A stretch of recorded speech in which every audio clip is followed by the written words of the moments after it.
सारा बंद कीजिए। क्या सीन है आप लोगों का बोरोइंग कॉस्ट का? सम बचा था, आपने पढ़ लिए थे पूरा क्लास को। ओके, तो जाइए जरा सम्स देखिए।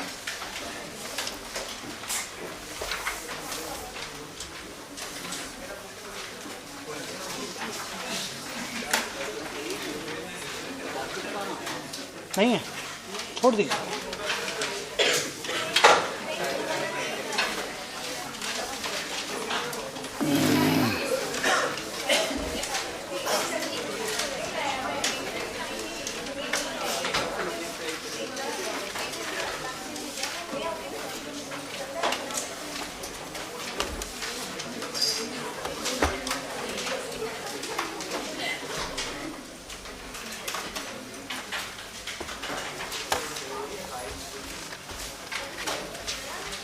कौन सा वाला सम पढ़ रहे हो अभी? मैं बोलूंगा 2 नंबर।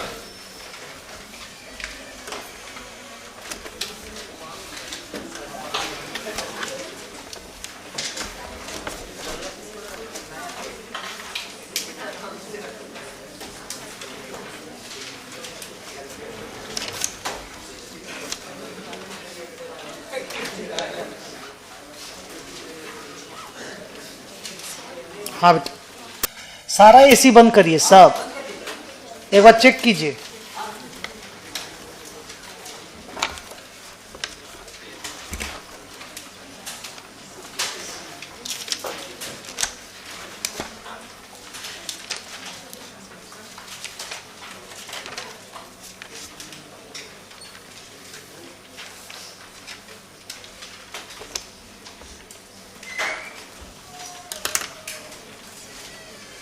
क्या क्या नया चीज मिला जरा बताओ तो। सर क्वेश्चन ही अजीब टाइप का है ना? तो आइए मैं आपको ना क्वेश्चन समझाता हूं, ये किस तरह का इंफॉर्मेशन है, आप उसको समझ जाएंगे, उसके बाद आप क्वेश्चन को मैनेज कर पाएंगे। एक्सपेंडिचर इनकर्ड टिल 31,308, 5 लाख, ये असेट के पीछे किया गया खर्चा है पिछले साल तक। मतलब जो क्वालिफाइंग एसेट होती है ना, उसके पीछे आप जो खर्चा करते हो, जिसके ऊपर याद नहीं कैपिटलाइजेशन रेट आप लगाते हो, जब जनरल पर्पस बोरोइंग होता है याद है, तो एक रेट निकलता है, फिर वो रेट एसेट में जो खर्चा करते हो उसके ऊपर अप्लाई होता है। ये वाला चीज याद करो।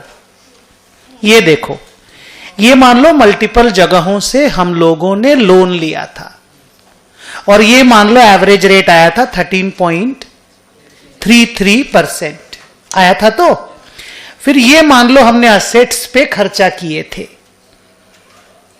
कौन सा लोन से कौन सा असेट पे खर्चा हुआ था वो पता नहीं था, तो फिर हम लोग बोले थे कि कौन सा रेट किस पे लगाएंगे वो तो पता नहीं चलेगा।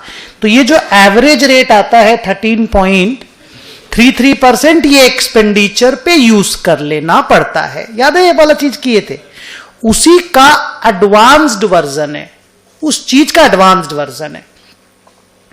सर क्या है? 5 लाख रुपया आप ऑलरेडी खर्च पिछले साल में ही कर चुके थे, और 24,000 रुपया आप पिछले साल में कैपिटलाइज कर चुके थे, क्योंकि आपका बैलेंस शीट में बोरोइंग 2 लाख का ही था। क्या समझे? सारा एसी बंद है, अभी बंद किया, ठंडा लग रहा है यार। मेरे तो आपको थोड़ा देर के बाद गर्म लगने लग जाए, मैं चलवा दूंगा एसी थोड़ा देर के बाद बेटा। हाँ प्लीज थोड़ा देर आप मैनेज करो। तो 2 लाख का बोरोइंग था बेटा पहले, पिछले साल का बात डिटेल दे रहा है, और 12% का इंटरेस्ट था, तो 24,000 इन्होंने कैपिटलाइज किया था, क्योंकि लोन ही बहुत कम था ना, तो जितना इंटरेस्ट पे करोगे उससे ज्यादा तो आप कभी कैपिटलाइज कर नहीं पाओगे। तो आपको यह समझना पड़ेगा कि sum of the expenditure in the asset has been funded by own money, अपना पैसा से एसेट बना है, और कुछ पैसा बोरोड मनी से यूज हुआ है। समझ रहे हो? तो भले एसेट पे खर्चा 5 लाख रुपए का हो गया था, पर हम इंटरेस्ट सिर्फ 24,000 कैपिटलाइज कर पाए थे, क्योंकि उस वक्त बोरोइंग ही बहुत कम था। और उसका कैपिटलाइजेशन रेट 12% का था, वो साफ लिखा हुआ, उस हिसाब से उन्होंने कैपिटलाइज कर दिया था। मतलब कि ओपनिंग थोड़ा सा ना एडवांस लेवल का सम है बेटा, लेकिन बहुत प्यारा लगेगा आपको सम सॉल्व करके जब समझ जाओगे, यू लाइक इट। ठीक है, आज के सारे सम उसी थोड़े से अबव स्टैंडर्ड के हैं। बिलो स्टैंडर्ड के सम जो आप लोगों के जनरली एग्जाम में आते हैं वो हम करवा चुके हैं लास्ट क्लास में। आज थोड़े से ऊपर के लेवल के सम बनेंगे, लेकिन जबरदस्त है। ठीक है, तो मुझे एक बात बताओ कि 5,24,000 रुपया is my opening asset, cost of asset, opening cost of asset. तो अगली बार नेक्स्ट ईयर में जब आप असेट के ऊपर वो रेट लगाते हो ना, ये जो असेट है ना इसके ऊपर तो 13.33% रेट लगा के respective interest to be capitalise निकलता है। तो अगली बार 5,24,000 यूज करना है। माने आप ये नहीं बोलोगे 5 लाख असेट के पीछे खर्चा हुआ, 5,24,000 खर्चा हुआ है, बिकॉज इंटरेस्ट भी तो असेट के पीछे ही खर्चा हुआ है। जैसे material, labour, overhead, interest is also an overhead. The way material is capitalized, labor is capitalized, other expenditures are capitalized, in the same way interest is also capitalized.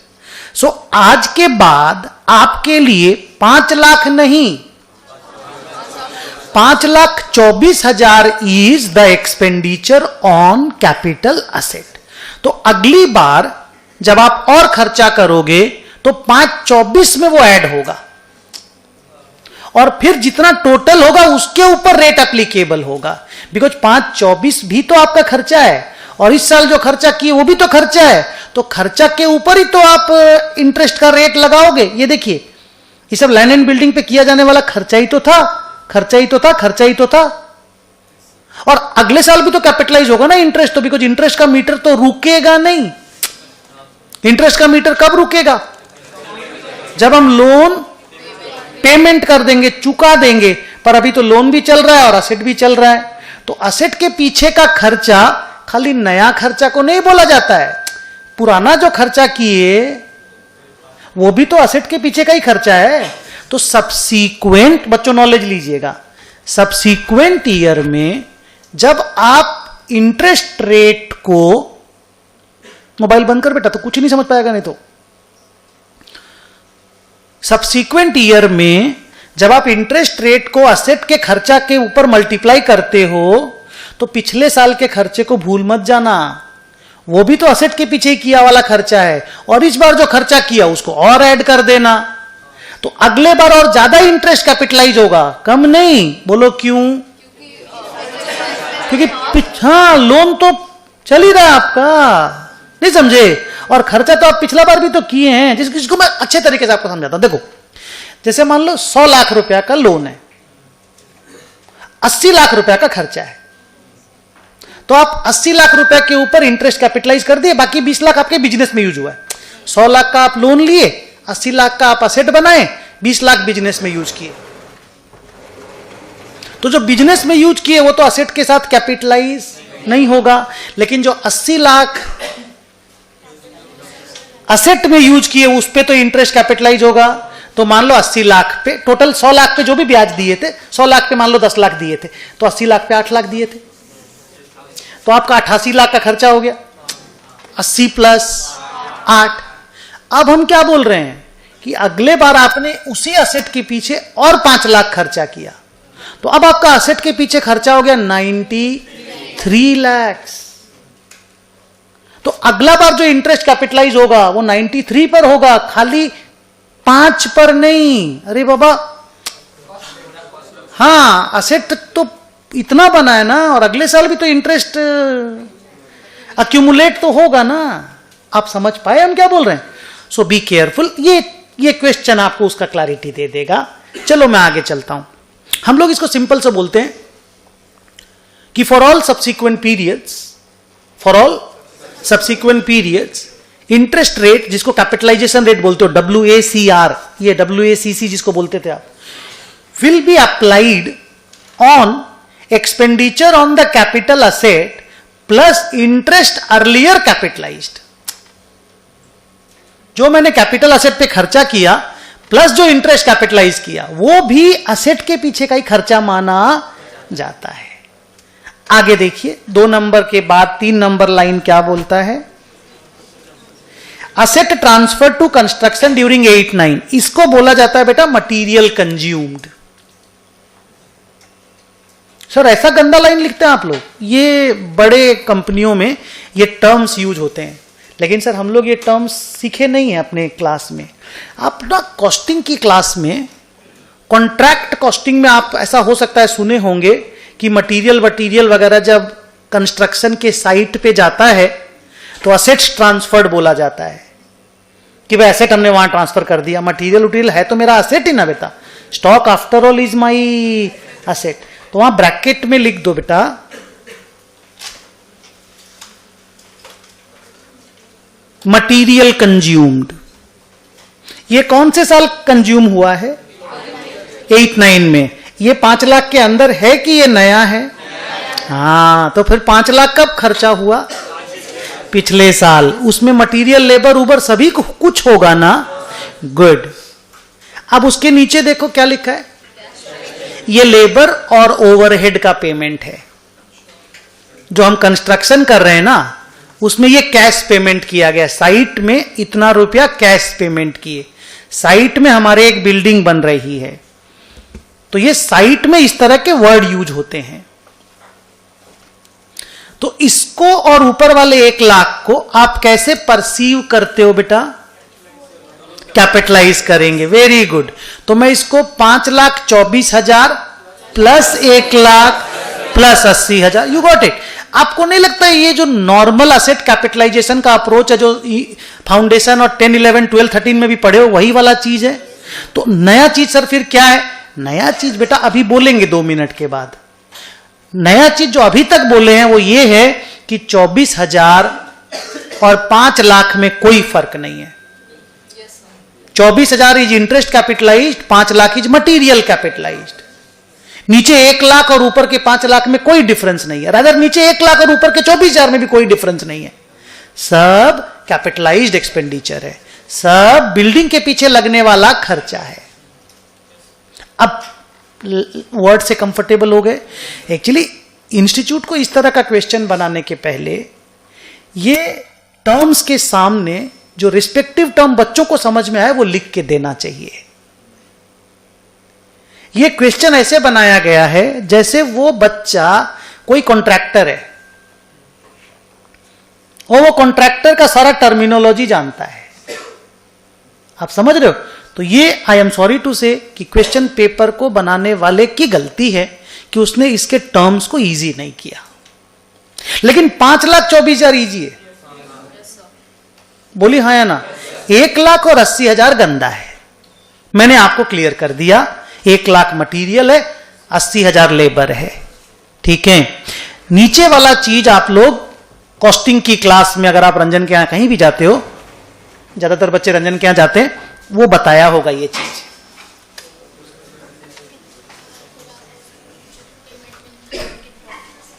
क्या है ये?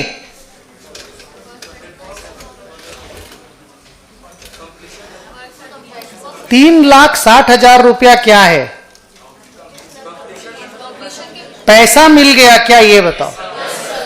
तो मेरा असेट के पीछे खर्चा, बस आगे आपको बोलना, मैं बोल दूंगा तो क्लियर ही हो गया। जैसे हाँ बोल तो ये दो, थोड़ा सा और बच्चों को बोलने दो, थैंक यू। 5,24,000 मैंने खर्चा किया, 5 लाख मैंने खर्चा किया, 24 मैंने खर्चा किया, 1 लाख मैंने खर्चा किया, 80,000 मैंने खर्चा किया, 3,60 सॉरी 3,24 मुंह से निकल गया, हम क्या करें। 3,60 मेरे को मिला, तो मेरा इन्वेस्टमेंट कम हो गया। तो हम ना अभी तक तुमको लास्ट क्लास में जो बोरोइंग कॉस्ट का क्लास हुआ था उसमें इस 3,60 को लेकर के अलग से कुछ भी नहीं समझाए।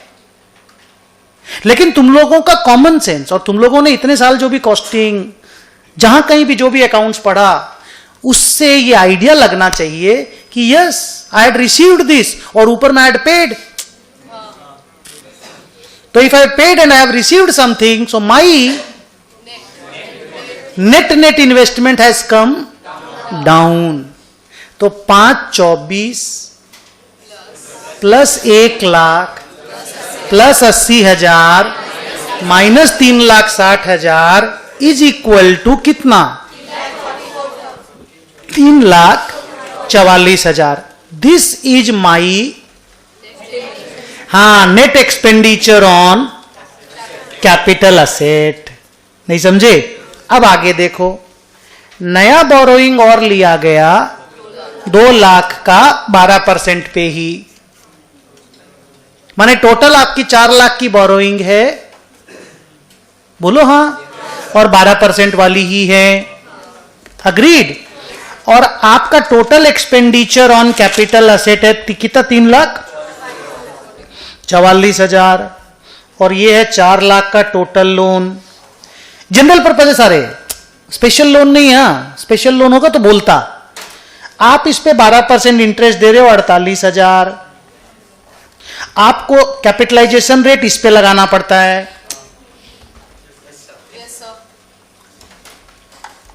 344 पे। अच्छा, ये हम अज्यूम कर रहे हैं कि ये सारे खर्चे बिगिनिंग में ही हो गए थे सब, मतलब फुल ईयर का यूज कर रहे हैं डेटा नहीं रहने के कारण। तो 344 पे जब आप 12% मल्टीप्लाई कर रहे हो तो आ रहा है 41,280। अब आप बताएं, ये चीज हम आपको बताएं, अब आप बता देंगे, देखिएगा कि what is 41,280, what is 48 and what is that difference, where they will go. पूरा बोलो। एक मिनट रुकिए, वो बच्चा बोल रहा है, आप 2 मिनट रुक जाओ, बोलो बेटा। गुड। देखो बच्चा बोल रहा है कि 41,280 जो हमने कैपिटल असेट के पीछे खर्च किया इंटरेस्ट के नाम से, वो कैपिटल असेट में ऐड हो जाएगा, प्रोवाइडेड कि asset is a qualifying asset. और क्वेश्चन जिस तरह से दिया हुआ है, it looks like asset is a qualifying asset, क्योंकि पहले भी आप इंटरेस्ट कैपिटलाइज कर रहे हैं। अभी वो सब चीज को बहस में मत लाना, क्वालिफाइंग था कि नहीं था, वो बकवास चीज पे नहीं, अभी दूसरा जगह पे फोकस है। और टोटल पेमेंट इज 48,000, तो मेरा कैश फ्लो है 48 इंटरेस्ट के नाम का। बैलेंस शीट में जाएगा 41,280 और 6,720 पीएल में जाएगा। अब मेरा 2 क्वेश्चन है, तुम्हारा आंसर परफेक्टली ओके है। मेरा 2 क्वेश्चन है, पूरे 48,000 को कैपिटलाइज क्यों नहीं किए? हाँ, क्योंकि वो पैसा किसी और चीज के लिए। बेटे आप एकदम करेक्ट है, थैंक यू। क्योंकि लिखते स्लो हैं, लेकिन क्योंकि वो पैसा किसी, थोड़ा लिखना लेकिन फास्ट करना पड़ेगा आपको, एग्जाम में इतना स्लो लिखने से पेपर कंप्लीट नहीं होगा। आपका तो बिल्कुल ही नहीं होगा, हम बता देते हैं। तो कंटेंट है आपके पास, ये है, ये नहीं है, इसका कोऑर्डिनेशन जरूरी है अच्छा सा। बच्ची ने बोला सर साफ दिखाई दे रहा है कि part of this money is being used for some other purposes, तो how can I capitalize the entire interest with the cost of the asset? यहां तो सर फिर भी मान लीजिए 48,000 आपको नजदीक नजदीक लग रहा है, 48 और 41 पास पास है। मान लो ये 48 करोड़ हो और ये 41,000 हो, तो 48 करोड़ का ब्याज जोड़ देंगे क्या? साला एसेट ही 5 लाख का है, interest capitalise 48 crore, auditor tension में आ जाएगा। नहीं तो सर हम लोग एकदम क्लियर हैं। नाउ मतलब मेरी तरफ से सोल्यूशन इज डन। अब क्वेश्चन ने क्या मांगा है पता करते हैं। हो गया 41,280, this is to be capitalised. ठीक है, एक बात बोलूं, अगर ये 3 लाख ही होता और ये 12% ही होता, माने नया लोन जहां 2 लाख नहीं लिखा हुआ है क्या बेटा, अगर वहां 1 लाख लिखा होता, हाँ पूरा 36,000 कैपिटलाइज हो जाता। गुड। तो सर इस तरह का चीज ना लास्ट क्लास में डिस्कशन नहीं हुआ है, नहीं हुआ है, अभी हो रहा है। तो सर इसको आप लोग कैसे बोलते हैं? आप लोग मतलब फाइनल में तो बच्चों को आप पढ़ाते होंगे ये सब चीजों को, हम लोग को ठीक है थोड़ा सा आप कम बोले हैं, अभी बोल रहे हैं वो सब बातें जो नहीं बोले हैं। हम लोग बोलते हैं interest capitalised, interest can not be more than interest incurred. क्या बोले फिर से? Interest capitalised cannot be more than interest incurred. जैसे ये तो 344 ही था भाई, अगर ये अच्छा अगर ये 4 लाख था तब कोई प्रॉब्लम नहीं था। अगर ये 4 लाख था तो बच्चा बोल दिया यार, वो सब बोली, ये बच्ची बोली आराम से, बोली इतना कैपिटलाइज कर दो बाकी पीएल में भेज दो। मैं जानबूझ के काउंटर गुगली मारा कि अगर ये 3 लाख होता और ये 36,000 होता तो क्या तुम इतना कैपिटलाइज कर देते और ऐसे बोल देते 5,280 पीएल के क्रेडिट साइड में भेज दो। बाप रे सर, वो गुनाह हो जाएगा। तो इसको हम लोग सल्टाने के लिए एक वर्ड बोलते हैं, बोलो क्या? Interest capitalized can not be more than interest incurred. तो आप ऐसा समझ लो कि आज की क्लास में आपको 2 लेसन मिला जो पिछली क्लास में नहीं मिला था। 1, रेडी बोलूं? जब आप कैपिटलाइजेशन रेट असेट के खर्चा के ऊपर मल्टीप्लाई करते हो in order to find out how much interest you will capitalise, तो आप प्रीवियस इंटरेस्ट कैपिटलाइज्ड को भी जोड़ोगे, कंसीडर करोगे, क्योंकि वो भी खर्चा है। 2, इंटरेस्ट कैपिटलाइज्ड कभी भी इंटरेस्ट इनकर्ड से ज्यादा नहीं होगा। बस चलो सम बनाओ फिर, और क्या।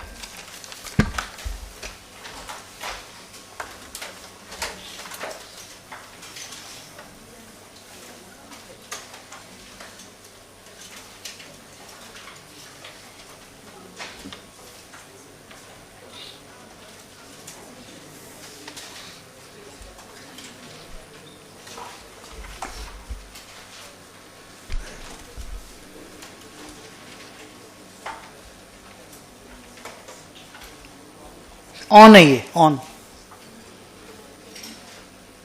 QA क्वालिफाइंग असेट,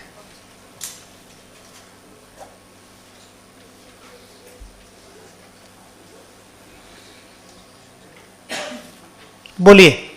पूरा टेबल बना के 344 ला के दीजिए, बोलो। Opening cost of asset,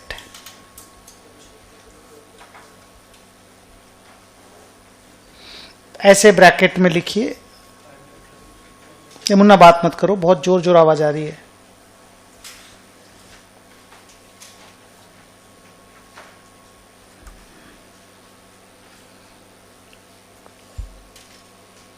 next, हाँ मटेरियल कंज्यूम्ड है वो, लेकिन आप लिखेंगे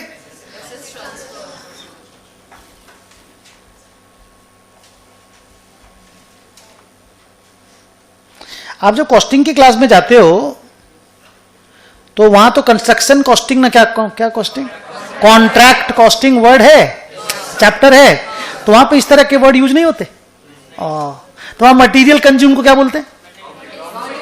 मटेरियल कंज्यूम्ड बोलते हैं क्या? ओके सॉरी, नहीं उनकी गलती नहीं है, रंजन की गलती नहीं बोल रहा हूं। तुम लोगों के लेवल पे इस तरह की बातें नहीं की जाती होंगी, नहीं समझे? तुम लोगों को छोटा मान करके तुम लोगों का वर्डिंग्स डिजाइन हुआ होगा।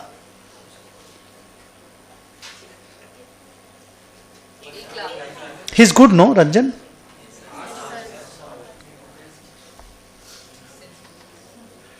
पढ़ाने में ऑब्वियसली, और किस सेंस में बोलूंगा।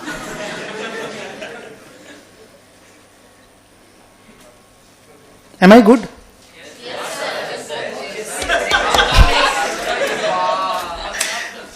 Assets transfer to construction 1 lakh. Next बोलो।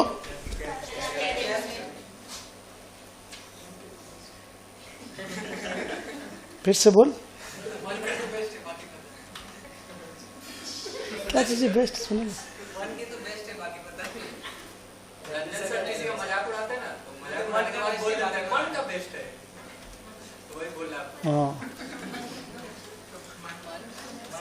मन का बेस्ट मतलब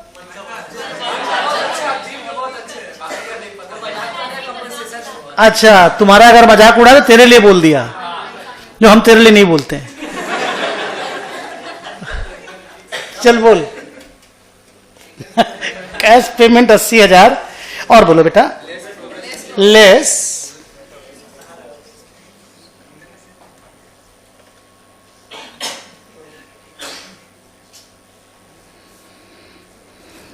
जानते हैं ना टीचर लोगों के बारे में क्या बोला जाता है? बहुत बड़ा सेंटेंस है। Those who are fit to do nothing teach. क्या बोला, समझे कि नहीं? हम लोगों के ऊपर है ये बात। जो किसी लायक नहीं होते पढ़ाते हैं, ये बोला जाता है टीचर लोगों के बारे में। मैं आपको बताता हूं एक तो बात, बुरा मेरे बारे में बुरी बात, आपको तो मजा ही आएगा। मारवाड़ियों में, मतलब आपको इस कलकत्ता, इस पर्टिकुलर इलाके में कि ट्यूशन इस तरह से बड़ा लार्ज स्केल में किया, प्लीज ये मत समझना I am boasting of my self. Tuition इस तरह से लार्ज स्केल में हो सकता है, ये चलन हमने चालू किया कलकत्ता में। नहीं तो पहले ट्यूशन माने 10 बच्चा, 12 बच्चा, 15। मारवाड़ी ट्यूशन पढ़ाएगा, ये थिंकेबल ही नहीं था। मतलब मेरे जब मैं सीए पास किया, 95 की बात है, सुनना बढ़िया बात सुनाता हूं। 95 की बात है, मैं सीए पास किया तो तकदीर से फर्स्ट अटेम्प्ट में इंटर और फाइनल दोनों हो गया था। उस वक्त नंबर ऑफ सीए बहुत कम पास करते थे, तो उस समय क्या होता था कि डायरेक्टली कंपनियों का जॉब ऑफर इंस्टीट्यूट से आ जाता था। मतलब वो सब भी देने का जरूरत नहीं हो, क्या नाम जो, हाँ कुछ नहीं, वहीं से आ जाता था कि कंपनी ने आपको बुलाया है। तो 2-3 कंपनियों के जॉब ऑफर आके रखे थे मेरे पास, जाकर के ऑब्वियसली मिलना तो था, इंटरव्यू तो लेता ही वो लोग। तो पापा ने यही सोच के रखा था कि जाएगा बच्चा, नौकरी करेगा, पास कर लिया है। हम बोले हम तो पढ़ाएंगे, हमको पढ़ाना जो भी समझ लो अच्छा लगता था, जो भी है हम पढ़ाएंगे। तो पापा बोले कि कोई छोरी वाला जदा होगा तुम्हारा शादी के लिए तो के बोलूंगा। बोले छोरो के करा? बोला पढ़ा हुआ। आप समझ रहे हो, मारवाड़ी जो होगा वो समझ पाएगा भाई ये वाला बात। तो बोला कैसे बोलेंगे हम कि मास्टर है। मास्टर समझते हो? कौन देगा लड़की तुमको? मतलब समझ रहे हो, कोई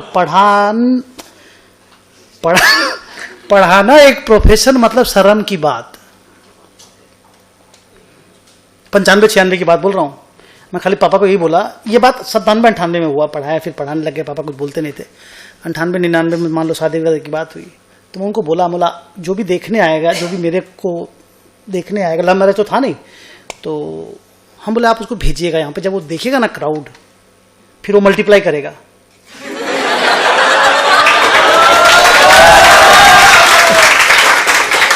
तो हम बोले फिर उसको डाउट जो है वो दूर हो जाएगा। ऐसा नहीं कि घर में जाकर के उसके यहाँ 1.5 घंटा बैठ के पढ़ा रहे हैं।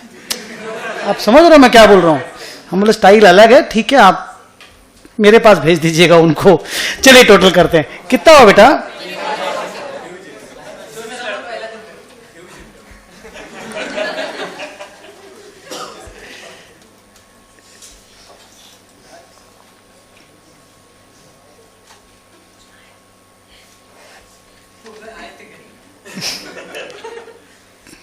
मारवाड़ियों में नहीं चलता था रे ये सब, आज भी नहीं। अब तो सभी मारवाड़ी बच्चे हैं देख। हाँ अब चलता है, अभी कोई इतना बड़ा इश्यू नहीं। अब तो ये बहुत बड़ा प्रोफेशन के रूप में कंसीडर किया जाने लग गया। नहीं पिसवारों की बात को नहीं रे, पैसन भी है किसी किसी को, जिसको मन रहता है। और क्या, नहीं मैं इसके लिए बोल रहा हूँ। ना तुम मेरे बारे में बोलो, मेरे को ये सब चीजें बुरा नहीं लगता है। I am convinced, I am doing it. Once I will feel कि I am not convinced, I'll switch over. कितना बच्चों मारू? 12%। ओह तेरे मेरे को बोलने दे, बढ़िया बात, बढ़िया बात। अखिलेश तेरे को तो अरेंज मैरिज ही करना पड़ेगा। देख चलिए तो 12%।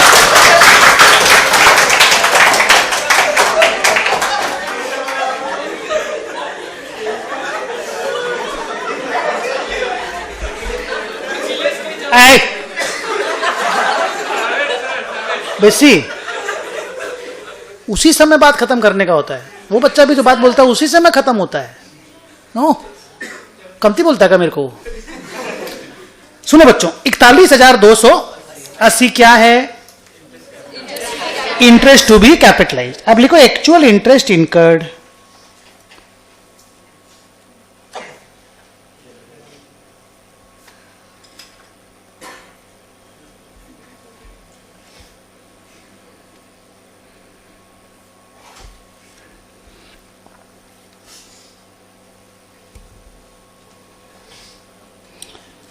interest to be transferred to PL.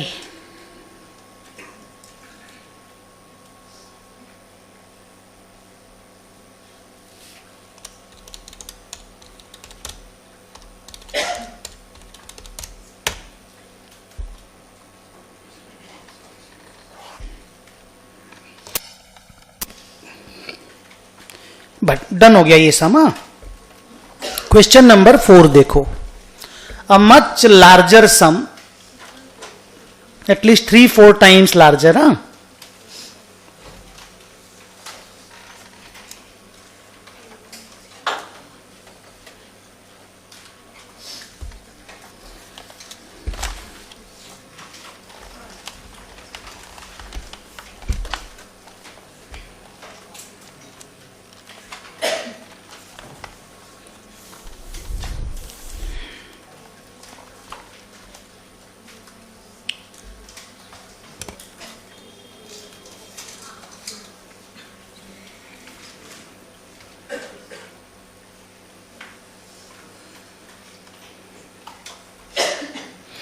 बच्चों दिसंबर ईयर एंडिंग है, मल्टीपल लोन्स है, मल्टीपल असेट्स है.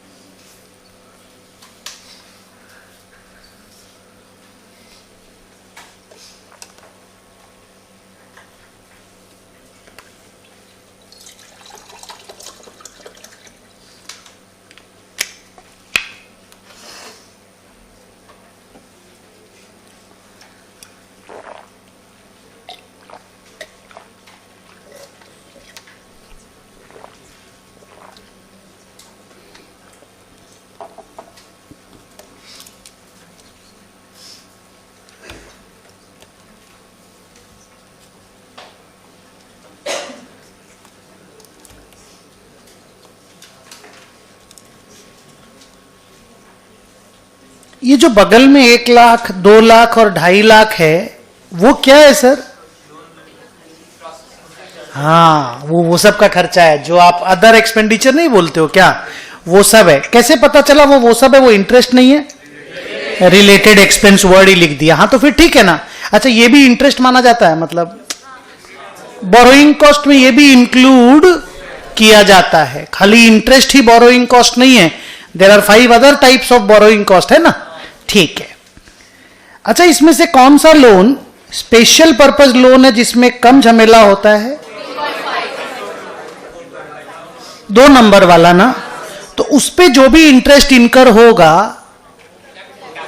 वो प्लांट एंड मशीनरी के रिलेटेड मशीनरी के साथ कैपिटलाइज हो जाएगा ना.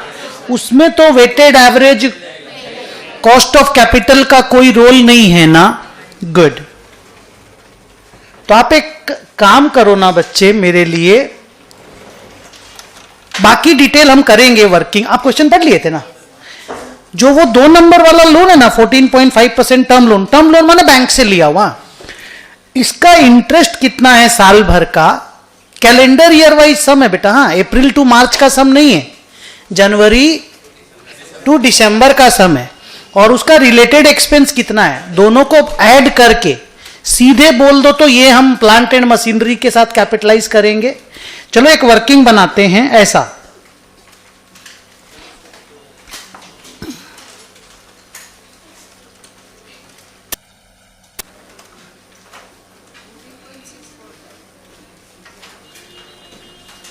ये borrowing cost on 14.5% term loan, interest is equal to और related expense is equal to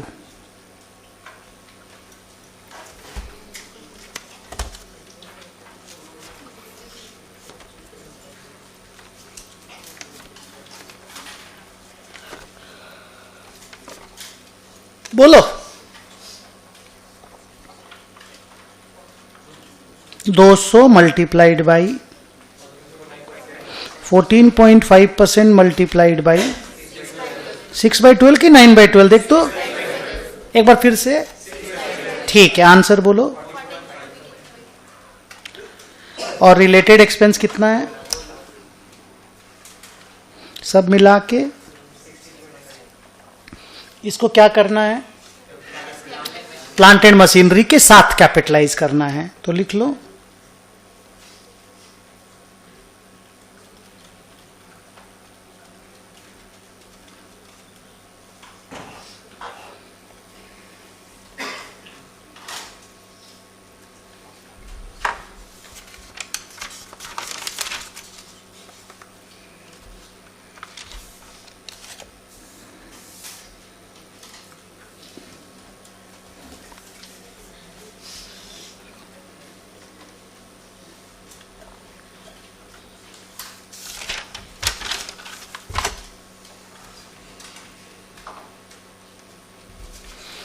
अब हमको बताइए अदर बोरोइंग्स कौन से हैं, नाम बताइए।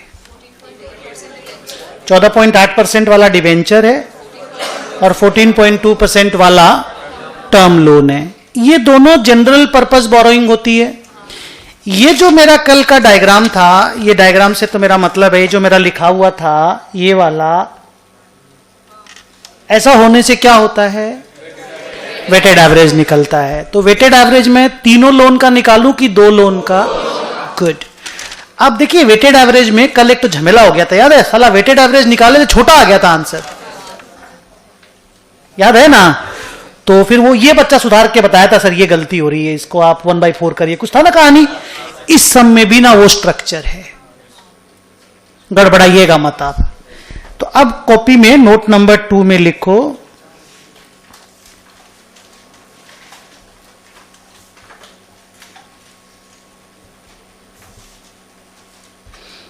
बहुत ज्यादा बड़ा स्टैंडर्ड का सम है सर। हाँ,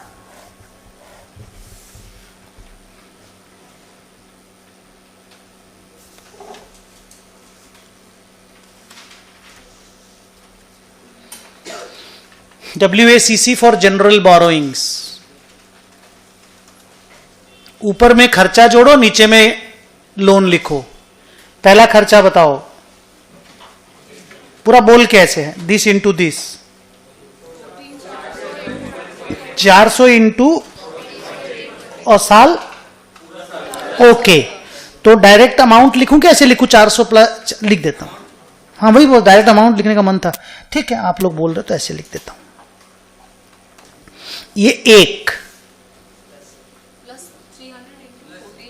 प्लस 1 भी कर दो, बगल वाला +1, फिर आपका 300 ले लेता हूं, बगल वाला +1, समझे? +1, ये दोनों जवाब दीजिए बोरोइंग कॉस्ट है। ये भी बोरोइंग कॉस्ट है, इसका नाम इंटरेस्ट है। ये भी बोरोइंग कॉस्ट है, इसका नाम रिलेटेड एक्सपेंस है। दोनों ही बोरोइंग कॉस्ट है। चलो plus 300 into 14.2% into only, okay.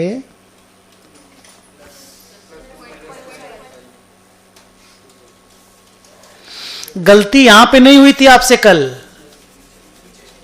नीचे में हुई थी। बोलिए, डिवाइडेड बाई,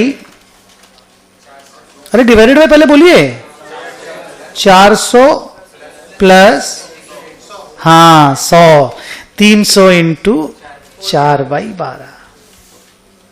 मैं इतना डिटेल में लिख दिया एकदम बच्चों के माफिक। कोई भी चीज ना ऐसा नहीं है जो सेल्फ एक्सप्लानेटरी नहीं है।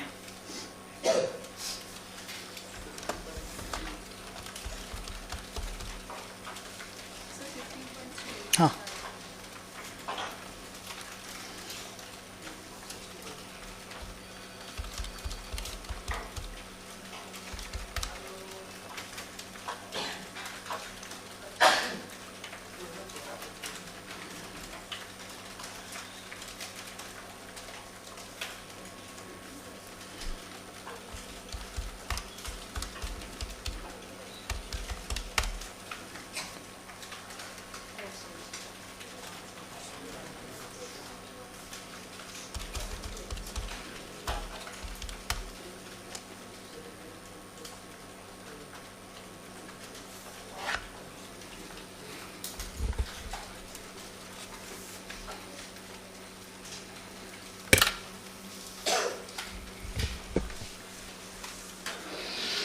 आया 15.38%। बहुत सिंपल सा क्वेश्चन है, लॉजिक से जवाब दीजिएगा। 18-19 साल तक ये लॉजिक डेवलप हो जाता है बच्चों का। ये 14.8, ये 14.2, एवरेज 15 कैसे पहुंच गया?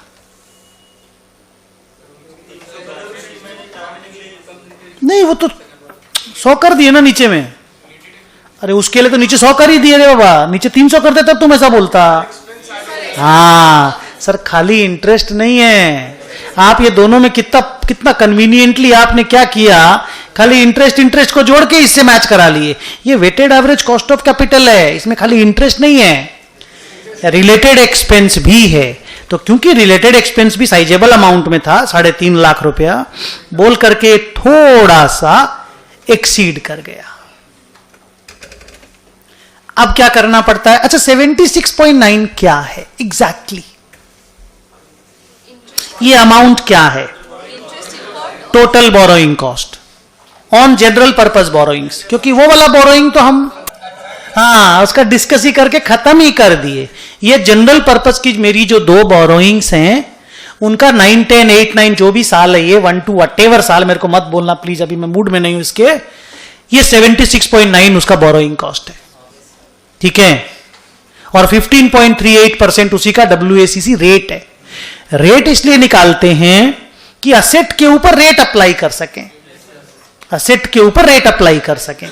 अब बताइए, मैं कौन सी असेट बना रहा हूं, कितने कितने खर्चे उसमें मैंने लगाए हैं, कौन सी असेट उसमें क्वालिफाइंग है?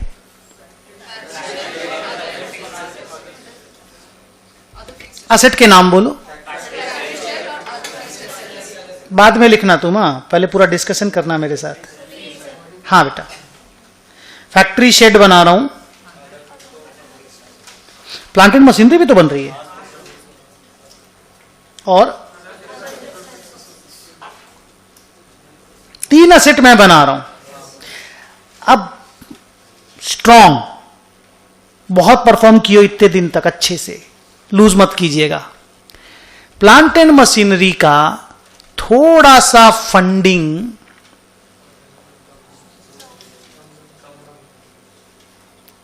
मैं क्या वर्ड बोलूंगा, बोलो?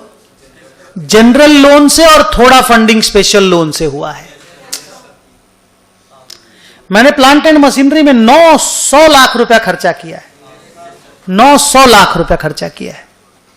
देखिए साहब, मैं यहां पे मतलब जनरल पर्पस वाले केस में कितना यूज करूं? Your ball game. क्यों? 700 is a correct answer, 700 is a correct answer. I am happy to teach you, I am happy. हाँ सर, 900 लाख की असेट है, खाली 200 लाख के लोन से फंडिंग हो जाएगी, क्योंकि स्पेशल लोन तो खाली 200 लाख का था ना, उसका ट्रीटमेंट आसान है, वो डन है। लेकिन बाकी 700 लाख रुपया का तो यूज जनरल लोन से ही आप किए होंगे। तो फैक्ट्री शेड में हमने लगाया 100 लाख रुपया, मशीन में लगाया 700, 100 मैंने लगाया अदर फिक्स्ड असेट में। ये सब क्वालिफाइंग कौन सा इसमें है? तीनों क्वालिफाइंग है। कैसे पता चला? अच्छा, लिखा हुआ, ठीक है।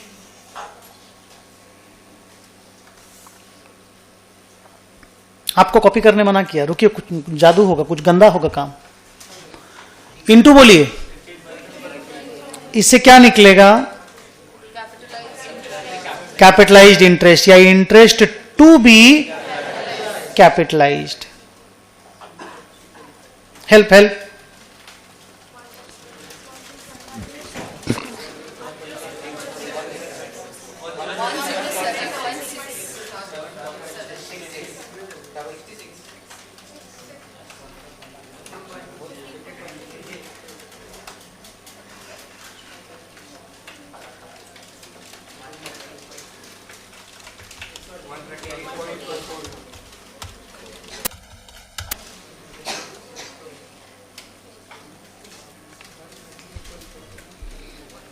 ये तुमको कॉपी करना पड़ेगा, बट अभी नहीं, सॉल्यूशन दे के।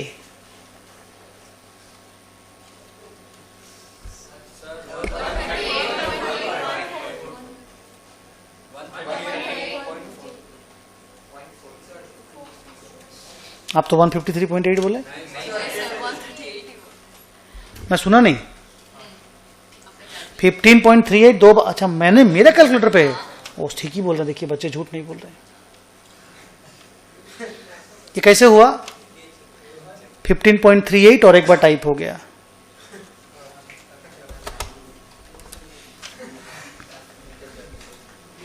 ये जादू नहीं, अभी जादू हो रहा है। हमारे साला उठा, इतना चीप लड़का है। ये अखिलेश का बदला लिया है मेरे से।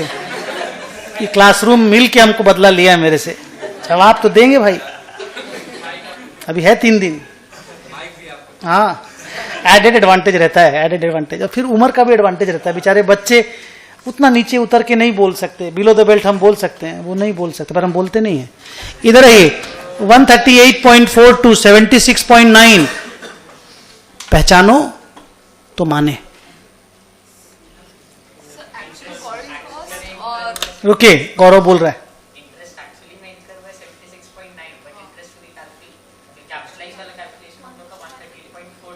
तो आपको क्या करना चाहिए? 76.9 करना चाहिए। दूसरा वाला क्वेश्चन मैं पूछूंगा तब बोलना। ये जो वर्ड है ना, अभी एक तो बोला था ना, पी से जो स्टार्ट हुआ, थोड़ा देर बाद में बोलने का है। सुनिए, बच्चे ने सही पिक किया। यही मैं बोला अभी जादू होगा। जादू कुछ नहीं, करप्शन हो गया। करप्शन क्या हुआ? साला टोटल इंटरेस्ट इनकर हुआ 76 और टोटल इंटरेस्ट कैपिटलाइज हो रहा है 138। इतना तो ब्याज ही नहीं है रे बाबा जितना तुम कैपिटलाइज कर रहे हो। इतना तो ब्याज ही नहीं है जितना तुम कैपिटलाइज कर रहे हो। तो बच्चे ने सिंपल से बोला, सर आपका जो दूसरा लाइन नहीं है क्या, आज का दूसरा लाइन वो यूज हो जाएगा। कौन सा दूसरा line? Interest to be capitalised can not be more than interest incurred. तो हम बोलेंगे so interest to be capitalised, रुको, विल बी लिमिटेड टू। अब मेरी एक और प्रॉब्लम है, उसका आंसर ये बच्चा पहले ही दे दिया। मेरी प्रॉब्लम है, हम रेडी हैं ये मानने के लिए। मेरी प्रॉब्लम, मेरे पास 3 असेट है, किसमें डालूं इस 76.9 को? तीनों में डालें? अब कैसे डालें, मेरे को कोई रास्ता नहीं मिल रहा है। 1:7:1 इज द बेस्ट आंसर, या फिर this is to this is the best answer. हाँ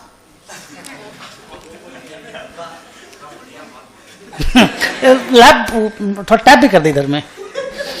लिखिए दिस विल बी अलोकेटेड। अच्छा तुम लोग तो ये लिखे नहीं हो ना? हाँ पहले इसको लिख लो।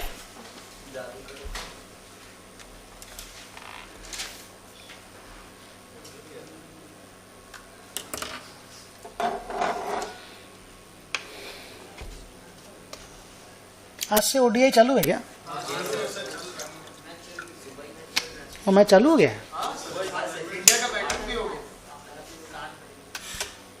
मॉर्निंग 7 बजे से। हाँ सर, इंडिया का बैटिंग कंप्लीट और आधा न्यूजीलैंड का बैटिंग भी हो गया। I am less informed.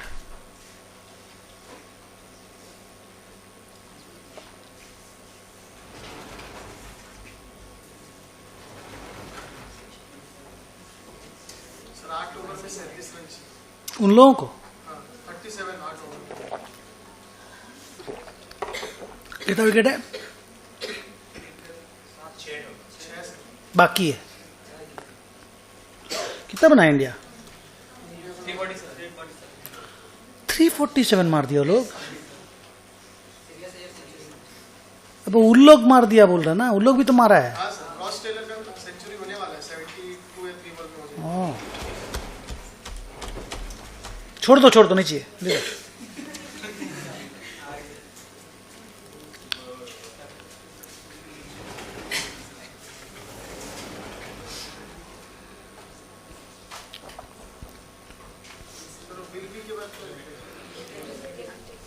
कौन सा बेटा? हाँ limited, will be limited to 76.9। पहुंच गए? अब लिखो hence we will apportion this 76.9 sir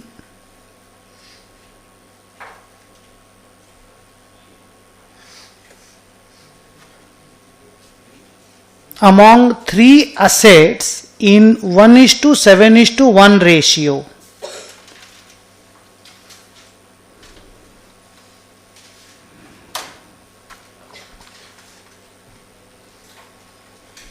Full stop. So,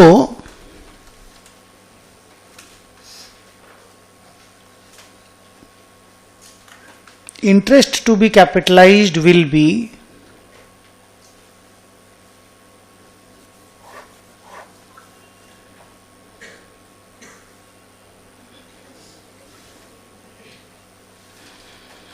one is to 7:1 करके यहां पे मेरे को लाओ और 76.9 उसका टोटल करो.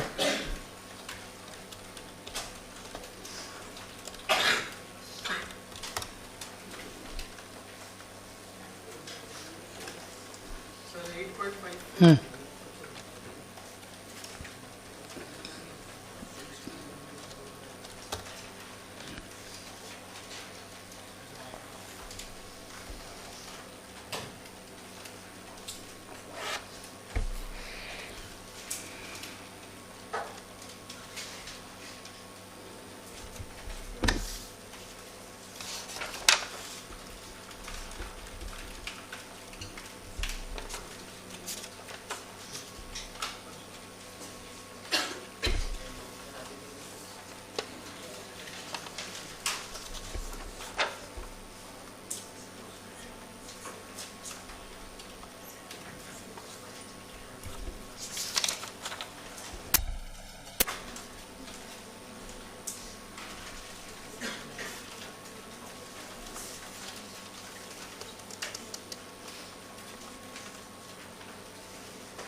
हो गया. क्वेश्चन नंबर कौन सा पढ़ना है इसके बाद? 5 पढ़ो. 5 काफी आसान है, काफी आसान.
बोलिए.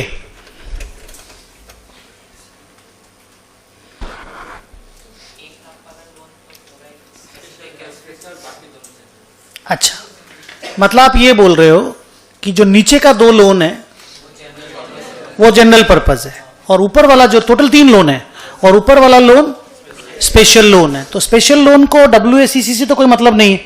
तो ठीक है, मैं उसका अलग हिसाब कर लूंगा. मैं पहले WACC आपसे निकलवाना चाहता हूं.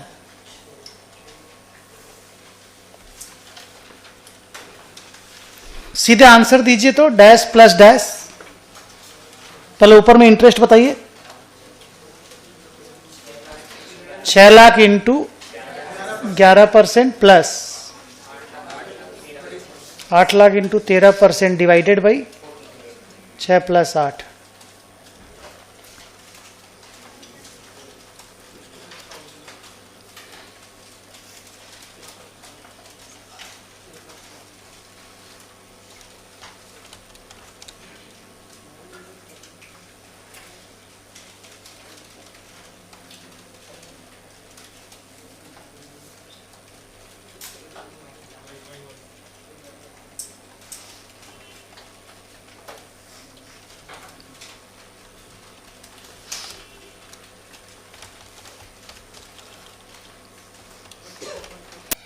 12.14।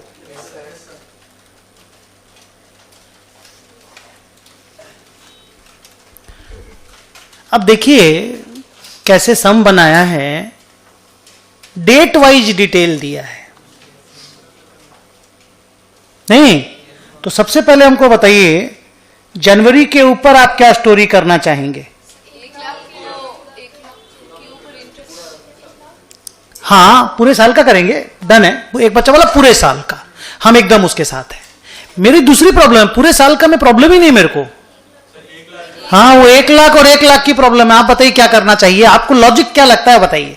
1 लाख के ऊपर 10%। पहला वाला 1 लाख के ऊपर 10% लगा दीजिए बाई अज्यूमिंग एज इफ कि पहला 1 लाख स्पेशल पर्पज वाले लोन से हमने यूज कर लिया है। यही नॉर्मल, विदाउट एजम्पशन भी एजम्पशन है।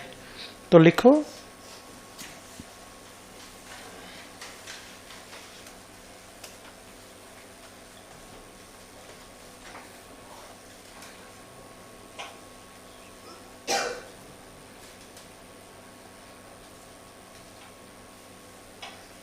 दस था क्या वो?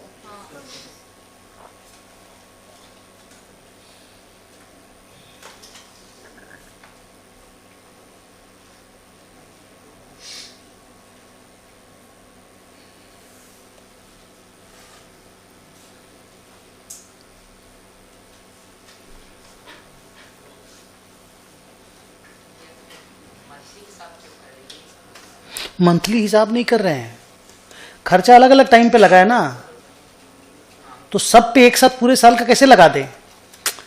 उस पीरियड में वो वाला पैसा कुछ और काम भी तो आ रहा था ना। तो पीरियोडिसिटी खाली लोन के लिए नहीं देखा जाता है, खर्चा के लिए भी देखा जाता है। दोनों तरफ में पीरियड इंपॉर्टेंट है। सुनिए बच्चे ने क्या पूछा, सुने? उसने बोला सर उधर में जो आप पीरियड वाला लफड़ा किए ना, ये हम लोग को पूरा पल्ले पड़ गया, ये वाला, ये जो आप किए, हाँ ये हम लोग को कोई प्रॉब्लम नहीं है, लेकिन यहां पे आप एक नया चीज कर रहे हैं। मैं बोला क्या कर रहा हूं? बोला सर आप ये जनवरी दिसंबर मार्च क्यों कर रहे हैं, सारा एक साथ जोड़िए, मारिए रेट। तो मैंने उसको बोला कि भाई यहां पे डेट दिया हुआ ना कि मेरा इतना तारीख को खर्चा किया हुआ है, तो हम तो इंटरेस्ट कैपिटलाइज खर्चा के बाद ही कर पाएंगे ना। जब तक खर्चा ही नहीं लगेगा हाउ कैन आई कैपिटलाइज? उसके बाद वाला इंटरेस्ट बताइए, जनवरी के बाद फरवरी, अप्रैल, बताइए 3 लाख इंटू क्या करें आंसर?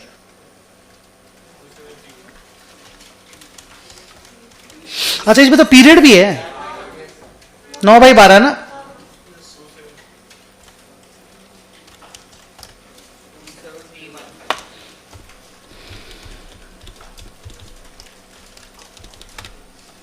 टू 7 फिर कब खर्चा हुआ रे? कितना?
74949 क्या अमाउंट है? टोटल इंटरेस्ट जो कैपिटलाइज होगा। ये मेरा टोटल इंटरेस्ट इनकर्ड है 170 और वो 10, 180। 180 में से 75,000 बोल रहा हूं, इसको देखो, टोटल 180 समझ में आया, वो 10 और वो 170, उसमें से 75,000 कैपिटलाइज होगा। तो बाकी जो इंटरेस्ट है वो पीएल में जाएगा, वो अदर बिजनेसेस में यूज हुआ है बोल करके। क्वेश्चन नंबर 6 देखोगे।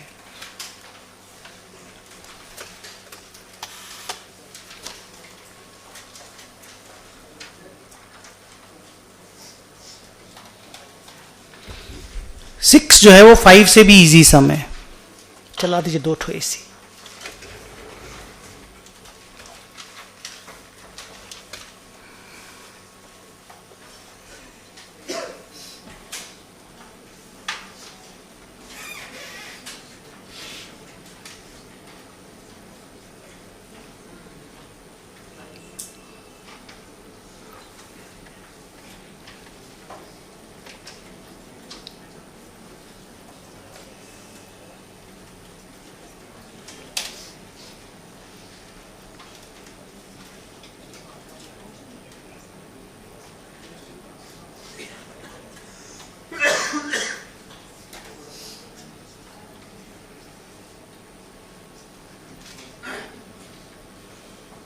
कितना रुपया का लोन है रे? क्या क्या चीज में लगाया है पैसा? 120 लगाया है। और नाम नहीं है उसका। अदर फिक्स एसेट बोल देना। और क्या? और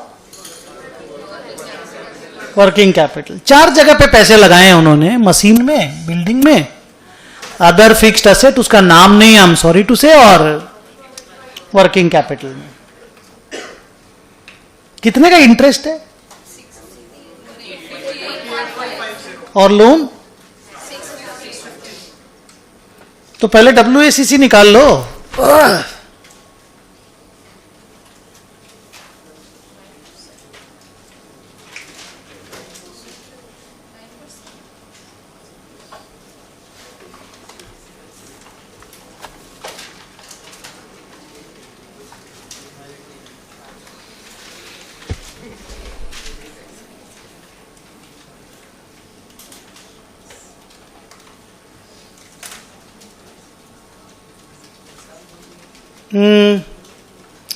सर WACC नाम क्यों दे रहे? हो सकता है एक ही लोन हो, डायरेक्ट रेट ही बोल देते, WACC नहीं बोल के रेट ऑफ इंटरेस्ट बोल देते, बोल सकते हो।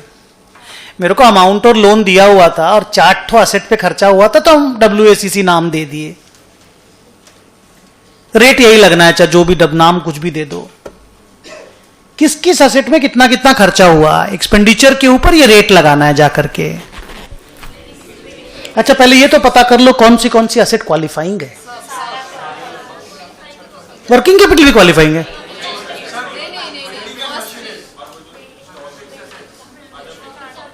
तीन असेट क्वालिफाइंग है, working capital, non working capital में कैश इन हैंड होता है, कैश इन हैंड क्वालिफाइंग हो जाएगा। समझ रहे हो मैं क्या बोल रहा हूं? हाँ, वर्किंग कैपिटल में अगर कुछ स्टॉक ऐसा हो जिसको बन के रेडी होने में काफी वक्त लगता है, तो मैं मान सकता हूं उसमें क्वालिफाइंगनेस हो सकता है। चलो, इंटरेस्ट टू बी कैपिटलाइज्ड। पहली असेट का नाम बोलो, बिल्डिंग। बिल्डिंग के पीछे हम कैपिटलाइज करेंगे 120 इंटू 9%। बिल्डिंग सुने इस साल बन के रेडी हो गया।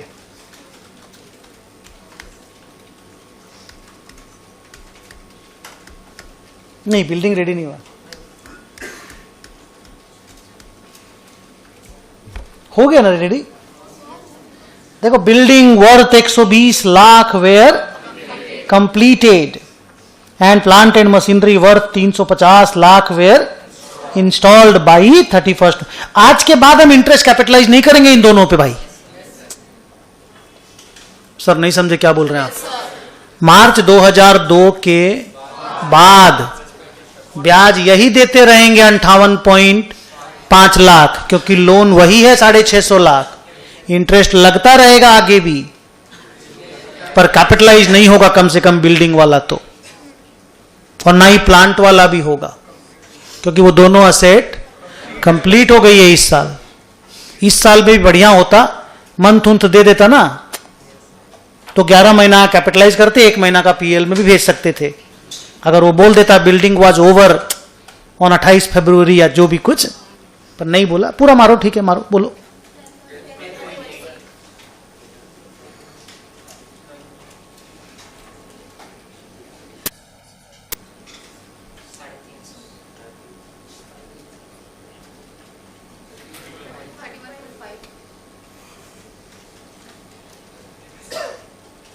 नेक्स्ट,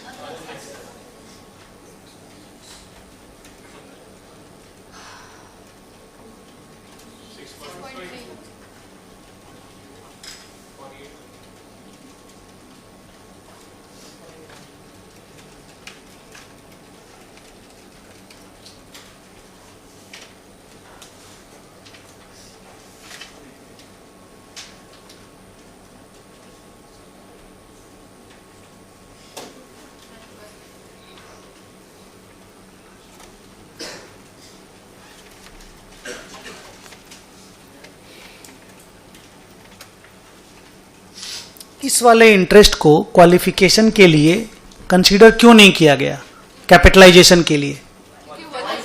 हाँ, क्वालिफाइंग असेट होने से ही कैपिटलाइजेशन का रूल है। जैसे आप कैलकुलेटर खरीद के लोन पे लाएंगे ना, तो ब्याज को कैपिटलाइज नहीं कर पाएंगे। एसी खरीद के लाएंगे, नहीं कर पाएंगे। गाड़ी खरीद के लाएंगे, नहीं कर पाएंगे। लेकिन बिल्डिंग बनाएंगे तो कर पाएंगे। नंबर 8, ये काफी इजी सम था। अच्छा, आप लोग चेक किए दोनों, इसको क्रॉस तो नहीं किया ना?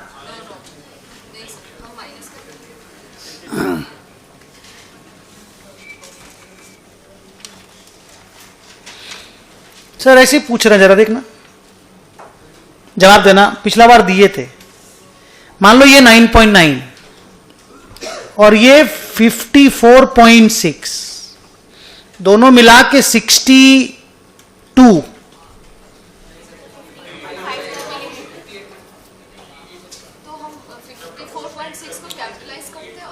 अगर ऐसा है तो 54.6 को कैपिटलाइज करेंगे out of 58.5 and rest will be transferred to profit and loss account.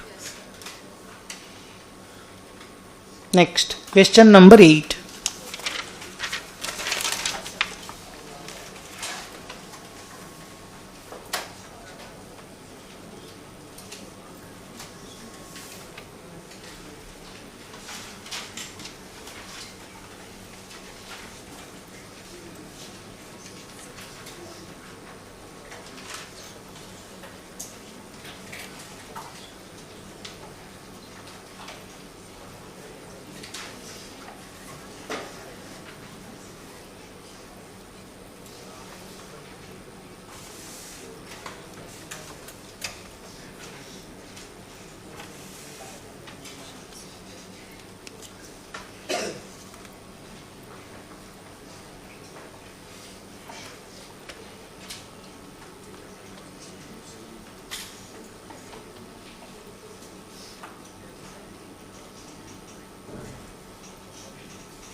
बोलिए, क्या क्या खास चीज नोटिस किए?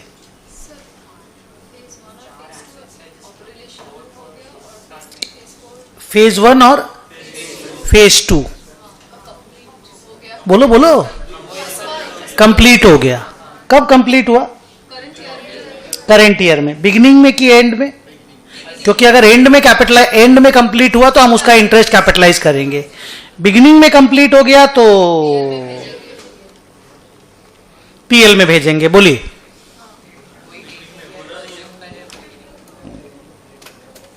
बिगिनिंग लिखा है तो मेरे बुक में नहीं लिखा, तुम लोग के बुक में कॉमा थोड़ा सा कंफ्यूजन कर रहा है वहां पे, वो सीधा होना चाहिए। During the current year beginning phase 1 and phase 2 have become operational, तो उनका इंटरेस्ट तो सीधे सीधे पीएल में जाएगा। बाकी दोनों अभी भी काम चल रहा है तो कैपिटलाइज होगा। अच्छा, ऊपर में बच्चों कैश एक्सपेंडिचर और प्लांट परचेज क्या समझे बताओ तो?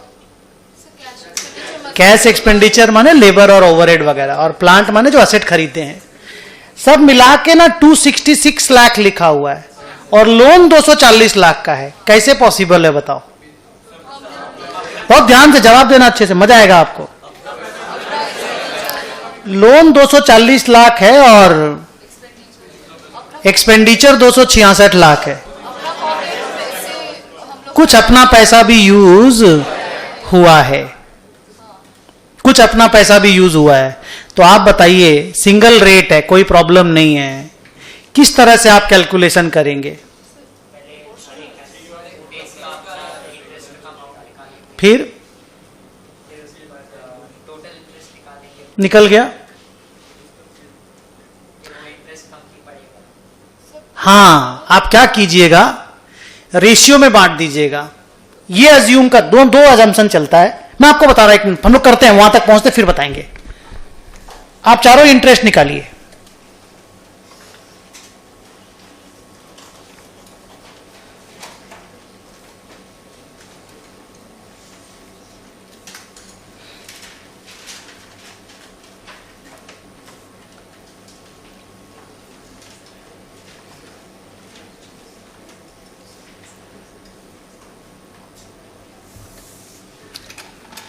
फेज 1 2 3 4।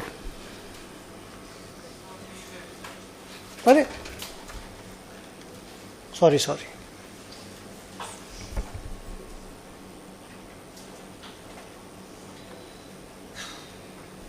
Interest on phase 1 2 3 4। बोलिए कैसे? 48 lakh into 16%,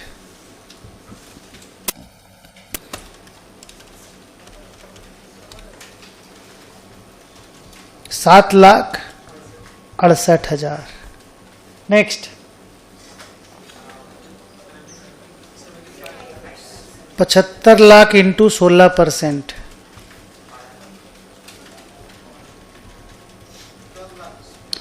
12 lakh. 55 lakh into 16%,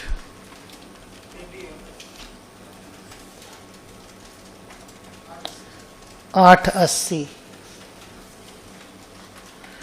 88 lakh into 16%,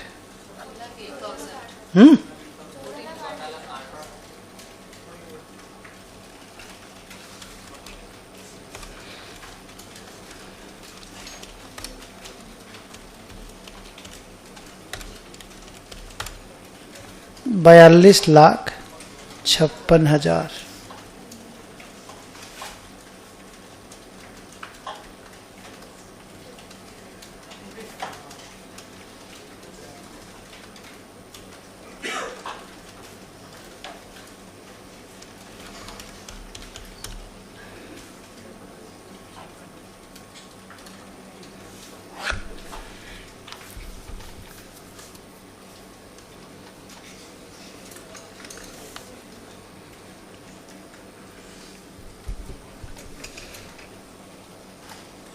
देखिए क्या हुआ,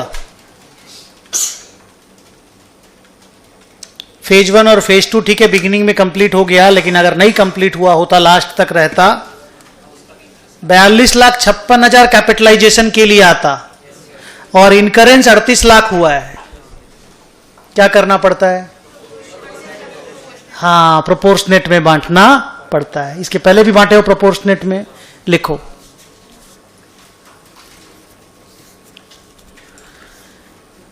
so the interest will be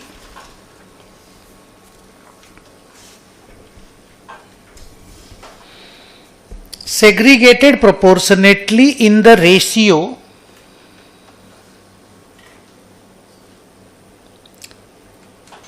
कौन सा इंटरेस्ट 38,40,000 लिखो। In the ratio 48 is to 75 is to 55 is to 88।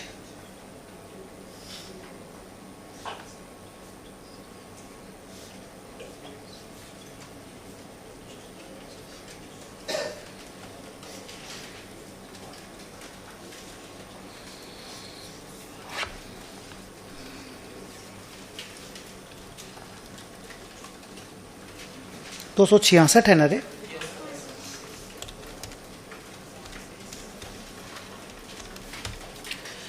ग्यारह लाख, इतना तो होगा ही नहीं।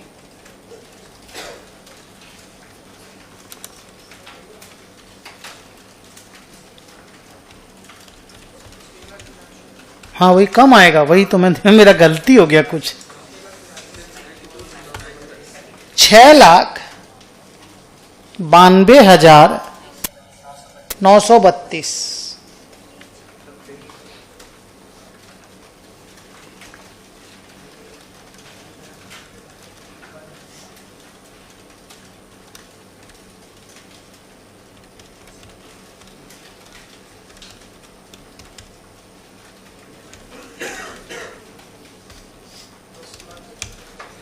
$10,82,706।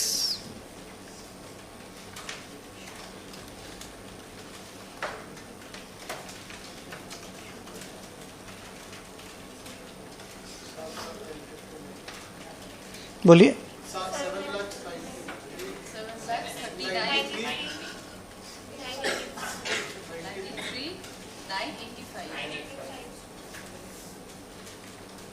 1,270,376।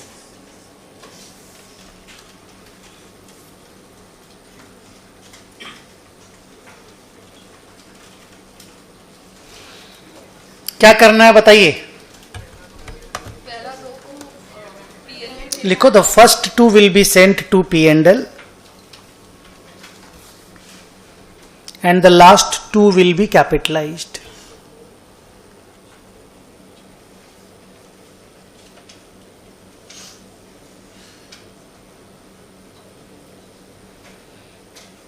आप लोग यही कीजिएगा जो अभी किया आप लोग। इसमें एक और चीज भी चलता है, सुनेंगे?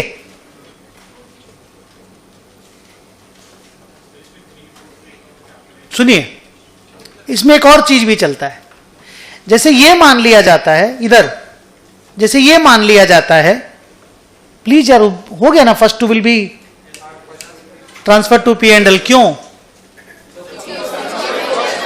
प्रोजेक्ट कंप्लीट हो गया, आखिरी दोनों कैपिटलाइज होगा क्योंकि प्रोजेक्ट अभी भी चल रहा है। सुनिए, एक तो और मैं बहुत जगह पे मैंने देखा, जब मैं अपने टाइम पे ऑडिट करते थे, वो लोग क्या करते हैं, ये जो दोनों है ना, ये दोनों बोलते हैं ये दोनों का ये जो दोनों पैसा लगा ना 55 और 88,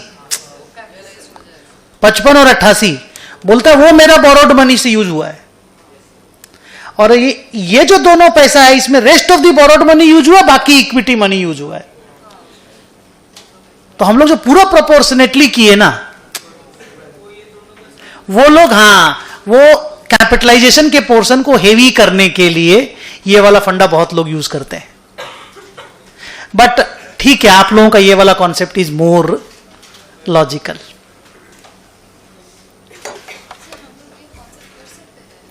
आप मत ही करो ना, क्यों आप लोग, क्यों? मैंने देखा है, इसका मतलब ये थोड़ी कि आप भी करो, मैं बताया ऐसा लोग करते हैं।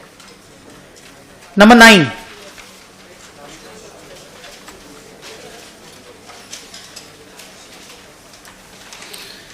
नंबर सम करके ब्रेक लेते हैं, ठीक है? डिबेंचर स्टार्ट करेंगे।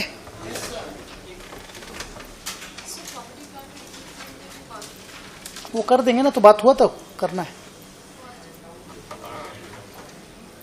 पहले आप 9 नंबर करो।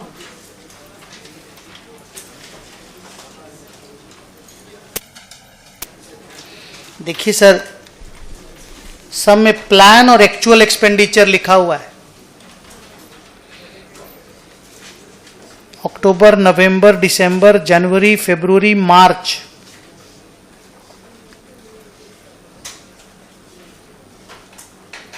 प्रोजेक्ट का खर्चा सब लिखा हुआ है।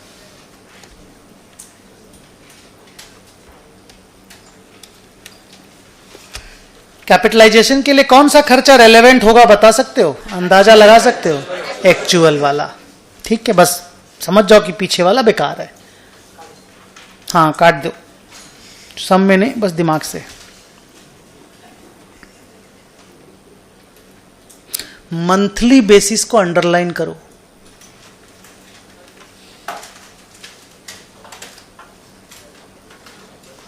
मंथली बेसिस का कैपिटलाइजेशन है सर, ये बहुत परेशान करेगा।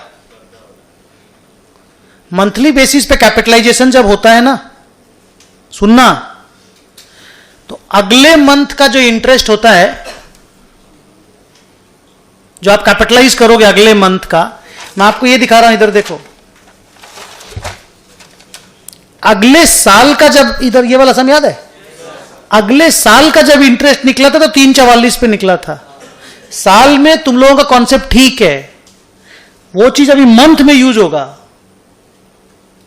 इंटरेस्ट फॉर सब्सीक्वेंट पीरियड, उस पे जो कैपिटलाइजेशन रेट लगता है वो प्रीवियस इंटरेस्ट कैपिटलाइज को मिला के लगता है, नहीं याद है? तो इंटरेस्ट फॉर सब्सीक्वेंट मंथ में भी प्रीवियस मंथ का कैपिटलाइज्ड इंटरेस्ट ऐड होगा। तो ये डेंजरस कहानी आपको इस क्वेश्चन में देखने मिलेगी, क्योंकि वो मंथली बेसिस लिख दिया है। चलिए ना आगे देखते हैं, कोई दिक्कत नहीं है। कितना कितना खर्चा किए पहले बोल दो तो। 4 लाख कब किए? अक्टूबर में, फिर नवंबर में 795, दिसंबर में कुछ भी नहीं किए, जनवरी में थोड़ा सा किए, फरवरी में फिर अच्छा खासा किए, मार्च में बहुत ज्यादा किए। ठीक है,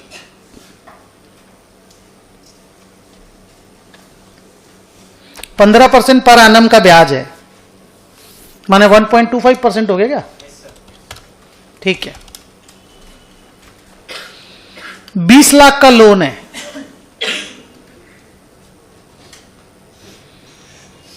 अप टू दिसंबर। बाप रे बाप, देखिए बगल में क्या हुआ, सरप्लस इन जनवरी हो गया। मीनिंग बताइए, बाकी तो पढ़ेंगे ही रे बाबा, टेंशन मत लो। 20 लाख से हाँ रुकिए, पहली बार आप कोई सम ऐसा देखेंगे जहां पे बीच में लोन का रीपेमेंट हो गया, मतलब लोन ही नहीं है, इंटरेस्ट इनकर्ड इज 0। कैपिटलाइज मत कर देना जोश जोश में, बोला रेट मालूम है, रेट मारो 1.25%। लोन 0 हो गया, ये ध्यान दीजिएगा, because interest capitalized can not be more than interest that is incurred. अक्टूबर में कोई प्रॉब्लम नहीं होगा, नवंबर में कोई प्रॉब्लम नहीं होगा, दिसंबर में भी कोई प्रॉब्लम नहीं होगा, क्योंकि दिसंबर तक आपका ओडी 20 लाख का है, तो 20 लाख पे आप इंटरेस्ट पे कर रहे हो, कोई प्रॉब्लम नहीं। Interest incurred is much much more. Asset में तो 4 लाख खर्चा हुआ है, फिर 795 खर्चा हुआ है, नहीं क्या? सरप्लस इन जनवरी का मतलब बताओ। We don't have an OD at that point of time, so no loan is there. Our loan is repaid, so no interest is incurred in the month of January. तो क्या होगा जनवरी में? No interest can be capitalized. ध्यान देना, मजा आएगा इस सम को बना करके। नेक्स्ट पढ़िए क्या हुआ। फिर ओडी आ गया, कितने लाख का? फरवरी में गया, और मार्च में ओके तो अपन ऐसा बोलते हैं, देखो, हाँ अपन ऐसा बोलते हैं, इधर देखो तो, हाँ शुरू कब हुआ मंथ? अक्टूबर, नवंबर, दिसंबर, जनवरी, फरवरी, मार्च। लोन अमाउंट बोलो। लोन अमाउंट, लोन असेट का बात ही नहीं कर रहे हैं, लोन नीचे का पैरा 20 20 20 नील 14 30। आप समझ पा रहे हो हम क्यों निकाल रहे हैं? मैं बगल में कुछ लिख रहा हूं, आपको ये इररिलेवेंट लगेगा अभी आदमी क्यों निकाल रहा है। 4 लाख पे रेट लगेगा, कर क्या रहा है वो आदमी यहां पे? 4 लाख पे ही लगाएंगे रेट। हम क्या क्यों कर रहे हैं आपको थोड़ा देर के बाद समझ में आएगा। 20 लाख का 1.25%,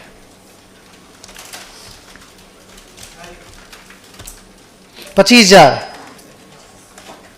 25,000 25,000 जीरो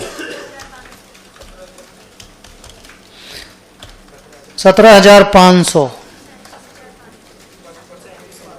37,500। क्या आप बता सकते हो ये फिगर हम क्यों निकाले हैं? Interest incurred. हाँ, इंटरेस्ट इनकर्ड। क्या काम आएगा मेरे? किसी भी कीमत पे इसे एक्सीड मत कर जाइएगा कैपिटलाइजेशन के चक्कर में। जोश में होश नहीं खोना है। ये वर्किंग बना दो इंटरेस्ट इनकर्ड बोल के, फिर आपके साथ बात करेंगे।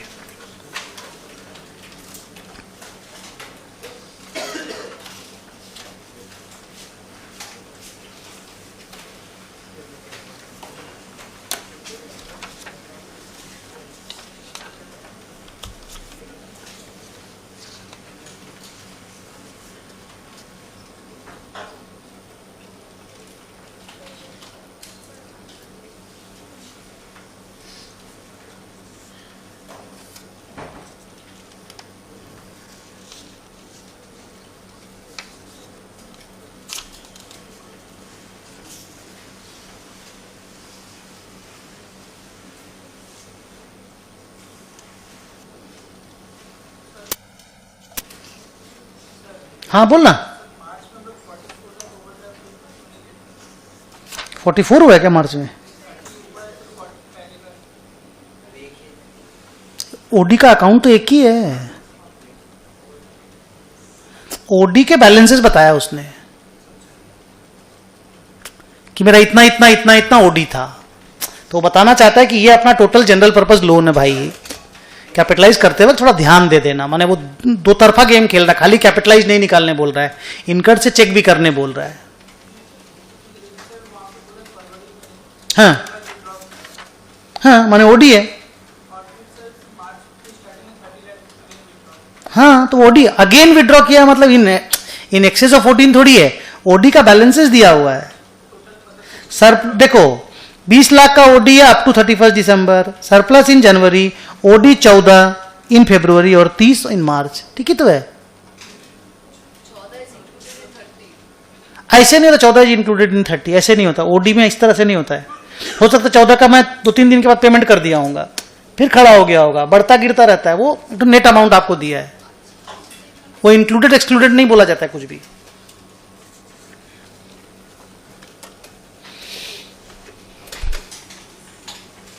लिख लिए ये। अच्छा, अब हमको बताइए आप लोग कहां तक पढ़ लिए थे? ठीक है, उसके बाद पढ़िए और आपका व्यू रखिए इस पे और नोट लिखिए।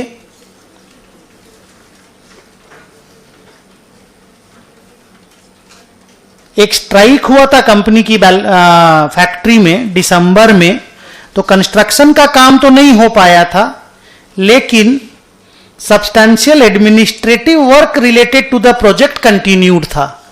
लास्ट क्लास में हल्का फुल्का हम कुछ बोले थे इसको लेकर के।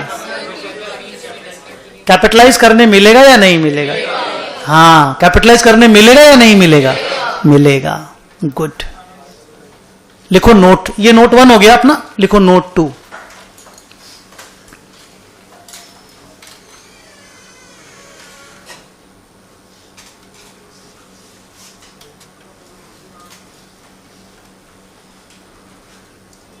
लिखिए if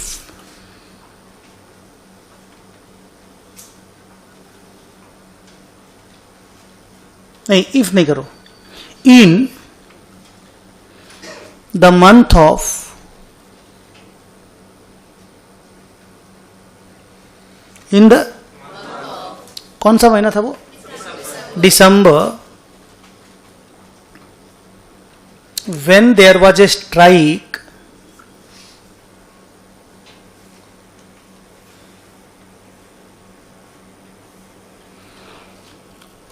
the construction work was stopped, but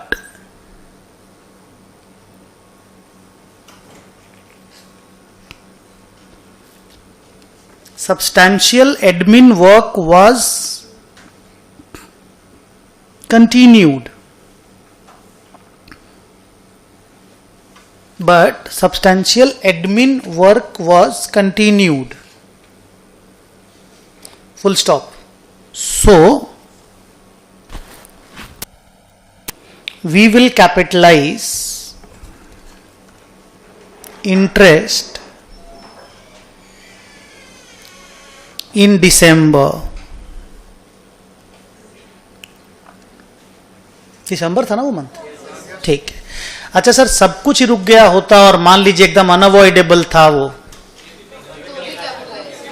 मतलब आप समझ रहे बात को, मतलब मेरे बूते में नहीं था कि हम उसको रोक पाते, और सब कुछ रुक गया था पर मेरे कंट्रोल के बाहर का था, हाँ, तो भी कैपिटलाइज करने मिलता। अब लास्ट, हम साला पंगा किए थे उन लोग के साथ, बोल के वो लोग स्ट्राइक पे गया और अवॉइडेबल था स्ट्राइक, मैं चाहा कि स्ट्राइक हो जाए, समझ में आ गया चीज? तो उस केस में पीएल में पनिशमेंट मिलेगा आपको, कैपिटलाइज करने नहीं मिलेगा। चलिए ऐसा एक टेबल बनाइए, month, expenditure, interest to be capitalized, total,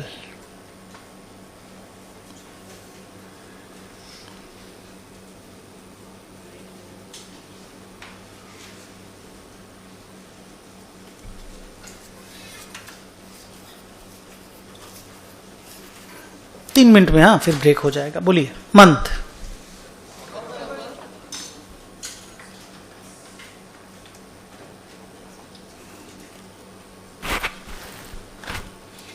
बोलिए, अक्टूबर में कितना खर्चा किए? एक महीना का इंटरेस्ट निकालना है, सिर्फ एक महीना का, मंथली चलाना है बेटा, बहुत गंदगी है। बोलिए, 5,000 करेक्ट आंसर। कैसे लाए बेटा? इंटू 1.25, अपना 1.25 निकाला हुआ पर मंथ का, आप लोग निकाले थे ना, ठीक, ये हो गया 4,05,000।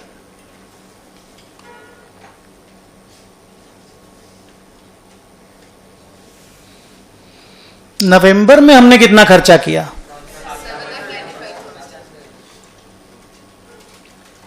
अब रुकिए, इसको भूलिएगा मत, दिस प्लस दिस, और दिस में ये दिस भी है, यही वर्ड बोले थे आज आपको, इंटरेस्ट फॉर सब्सिक्वेंट पीरियड निकालने के लिए जो एक्सपेंडिचर ऑन कैपिटल असेट हम लेंगे उसमें प्रीवियस इंटरेस्ट कैपिटलाइज्ड भी लेंगे। आप ये मत समझिए खाली 4 लाख खर्चा किए, हम 4,05,000 खर्चा किए और 795 और खर्चा कर दिए, माने टोटल 12 लाख खर्चा हो गया। 12 लाख पे 1.25% निकालिए। अरे हेलो, उधर चेक करते रहिए, उधर चेक करते रहिए। लिमिट 15 से 25 है तो हाँ, तब जोड़िए, मुझे प्रॉब्लम नहीं है। 12-15 405 को मिलाइए।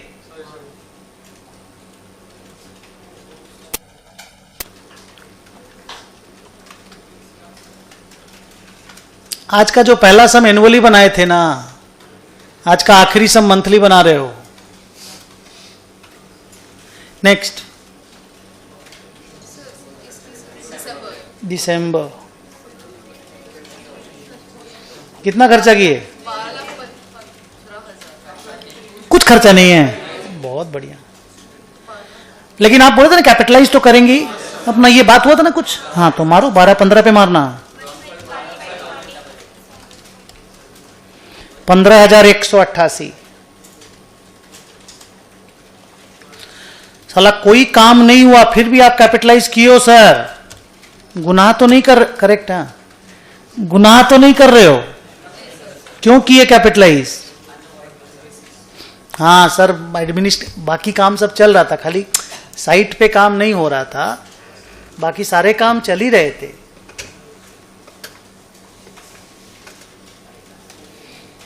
जनवरी कितना खर्चा किए? 12-30 188 और 50,000, 1280 188, 16,002 रुपया आ रहा है, 16,002 रुपया। जीरो, एकदम जीरो, लोन ही नहीं था इस पीरियड में, चेक करो। ये वही वाला पीरियड था जो सरप्लस हो गया था। अब रुकिए, आप लिखिएगा माता, देखो 16,002 रुपया आया, हम लिखने को जा ही रहे थे क्योंकि कोई प्रॉब्लम नहीं था, मंथली हम लिखते जा रहे हैं, लेकिन पता चला वहां ओडी नहीं है, तो इंटरेस्ट इनकर्ड ही नहीं है। तो how can capitalized interest be more than incurred interest? Because interest is there, I mean interest is not there. नील 1280 188। अभी भी चेक करिएगा, भूलिएगा मत, लगातार चेक रहना चाहिए। कितना खर्चा किए रे? 2 लाख।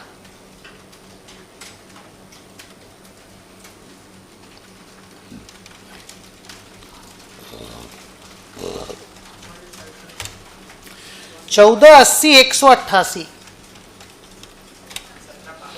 मेरा 18,502 आया, 18,502, 18,502 आया।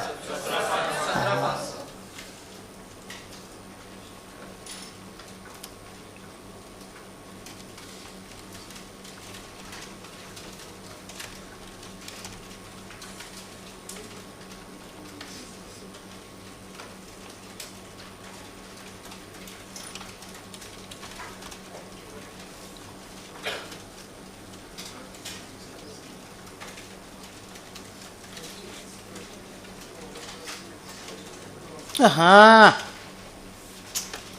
कितना खर्चा किया लास्ट में?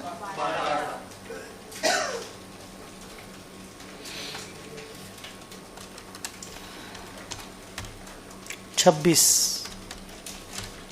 मेरा 33,721 लिमिट है।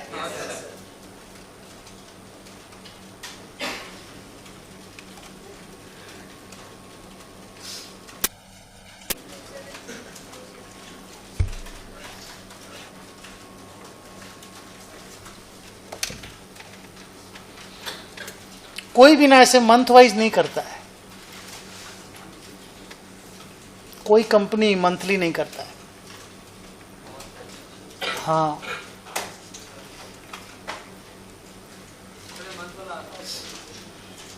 मंथ वाला सीए इंटर में तो नहीं आया, पर किसको मालूम।